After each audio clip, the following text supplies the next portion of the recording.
Importing things from Japan can get a little bit sketchy when you're trying to collect the coolest figures. But today I've ordered this box from Mecca, Japan. It made it across the whole ocean, and we're going to open it today and see what we got. So, introducing the box down here, as you can see, I ripped off the top. Gotta hide that shipping information. But the box is very well sealed, got tape all over every single corner, so I feel very confident that this was taken care of.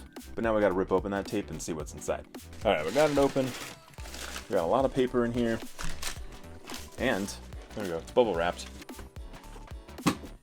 Here we go, you can kind of see what's inside there already, but very well taken care of. This was wrapped very well. Thank you, Mecca Japan. Let's get it out of here though.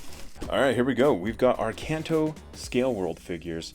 I bought this with my own money. I have no affiliation with Mecca Japan. But here is the whole box, in case you want to get the whole round view, square view of this whole thing. We're looking at all of these figures today. It's going to be fantastic. So, inside the box, you do get a bunch of numbered. Each number is going to have different Pokemon inside. So, let's start with number 1 here. We've got Squirtle, Charmander, and Bulbasaur. In Japan, they give a lot of candy with toys, so that's kind of cool. Okay, so we got our starters. Squirtle also comes with this little bit of a stand that you can plop him in so he stands up properly. Alright, I can't figure out that stand thing, but here we go. All three of them side by side. You can kind of see just how small they really are, and like just how big Bulbasaur really is. So these are all Scale World figures, so they are scaled to each other, which is super neat, like, so you can actually get a sense of how large a Pokemon really is. Like, how big this Bulbasaur is versus this Pidgey. He's so little. Let's also take a look at our Charmander here. He's got a clear flame tail, so that's pretty cool.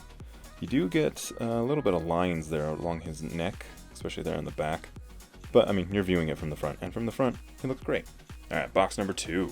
Alright, so Pikachu also comes with this little stand that you can put him in. Just a clear stand that you just kind of rest him in. He snaps inside it slightly.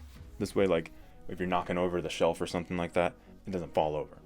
This Charmeleon, though, is looking amazing. Like, just like in the anime. Like, so good. And the flame tail, also a little bit translucent of an effect to it. That looks amazing. You can still see there's that, like, little bit of a seam there on the neck. But that's okay, because again, you're most likely just going to be viewing it from the front, and then there's some expected, like, lines on the arms. But these do not move. They're figures. They're not, like, action figures. So they're meant to just stand there. Box number 3. Box number 3, we're going to get our very little Eevee. This thing is tiny. So tiny. I didn't realize Eevee was this small. So that will actually go well with my other evolutions from Kanto. So that's very nice. Look at this. Then we've also got our Wartortle. Kind of a chonky. Like, dude, he's like, especially handling after handling that Eevee like this, he's very built. So this looks really good. Those cheeks are popping. That like light blue in there. Very solid figure. A little bit of flex to the like Thor helmet wings that he's got, but the tail is very sturdy. So that's a chonky figure. I like that. Of course, box number 4, we gotta get this one. It was the Mew. Seems as though there is some assembly required for the Ivysaur. Starting off with the Mew, another very tiny Pokemon. Like, I realized that Mew was kind of small, but man, so small. Mew's one of my favorite Pokemon, so I had to pick this up. This was the main reason why I wanted this, but also it's Kanto, it's red.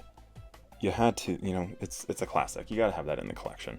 Then in terms of Ivysaur, for some reason this comes separate, so let's get this out of this cardboard piece right here.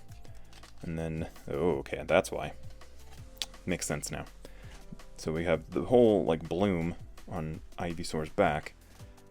Then you just kind of shove it in there. There you go. That's an Ivysaur. Also, a very chonky figure. This flower, though, looks great. Like, almost makes me look, or think of it that it's like frosting. So that's weird. I don't want to eat a toy, but careful, heads up. The Ivysaur looking great as well. Top-down view there. Alright, let's get him with the other evolutions. And let's get into box number 5. So, box number 5 comes with Mewtwo and some assembly required here, so let's go ahead and snap him together. And then he also comes with a little stand, so this way he doesn't fall over. But Mewtwo himself, looking great. Just love that like cool, calm demeanor that he has, but also it's like incredibly intimidating at the same time. Like, I'm not gonna mess around with this Pokemon. This looks so good.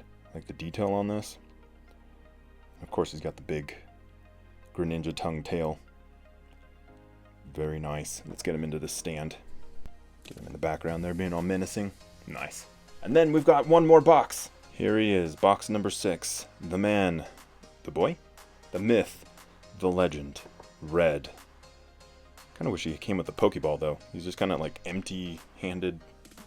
I don't know if he's like, you know, like the meme, but I feel like he should be holding a Pokeball. That would have been a nice accessory. Oh, his head actually moves. That's cool. Normally these don't have like any points of articulation, so I love to see that. All of his gear in his backpack there. His arm, does arm move? No, arm does not move. But Red, there we go. So Red is our like gauge for height. I think he comes in somewhere in the 5-foot range, but let's get him into his stand and get him up against Mewtwo, who I think is somewhere around like 6 foot, if I'm remembering correctly. So there are the Kanto Scale World figures from Bandai. I imported these from MecchaJapan.com, so I'll have a link down below if you want to check it out. I don't know if it's still in stock or not, but either way, you can go check out the site. These figures are so cool. I've opened up another box of these where it had Blue inside, or Gary, and they're just fantastic. Like, I kind of want all of them, but that's a lot of figures. Let me know your thoughts on these figures. Let me know what you're collecting down in the comments. Take care of each other out there, and I'll see you guys very soon on the next one.